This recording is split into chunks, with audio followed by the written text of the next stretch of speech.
એક નાની દીકરી હતી જે હંમેશા હસતી રહેતી, ખુશ દેખાતી હતી.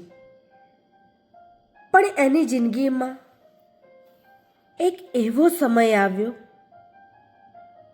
કે બધું બદલાઈ ગયું. એના સાસરામાં લોકો ખૂબ જ કઠોર હતા. દરરોજ નાની નાની વાત પર એને ટોકવામાં આવતું. સમજાવવાના બદલે તોડવામાં આવતું. દીકરી અંદરથી તૂટી રહી હતી, પણ બહારથી બધું સહન કરતી રહેતી. એક દિવસ એની સહન શક્તિ ખૂટી ગઈ. રાત્રે બધું શાંત હતું ત્યારે એ ધીમેથી પોતાના માને ફોન કરે છે. ફોન ઉપાડતા જ માં પૂછે છે, બેટા શું થયું? આટલી રાત્રે કેમ ફોન કર્યો? દીકરીની આંખમાં આંસુ આવી જાય છે અને ધીમા અવાજે કહે છે, માં હું બહુ થાકી ગઈ છું. એ પોતાની માને બધું કહી દે છે કે કેવી રીતે એને દરરોજ અપમાન સહન કરવું પડે છે, કે કેવી રીતે એની લાગણીઓની કોઈ કદર નથી અને કેવી રીતે એ અંદરથી એકલી પડી ગઈ છે. માં ચૂપચાપ બધું સાંભળે છે, પણ એની આંખોમાં પણ આંસુ આવી જાય છે.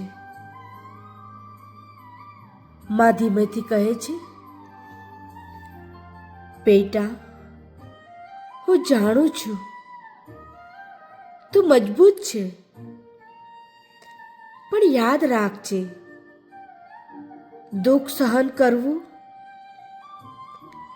એટલે જીવન નથી. જો તને કોઈ સમજતું નથી તો પહેલા તું પોતાને સમજ. તારી કિંમત ક્યારેય ઓછી નથી થતી.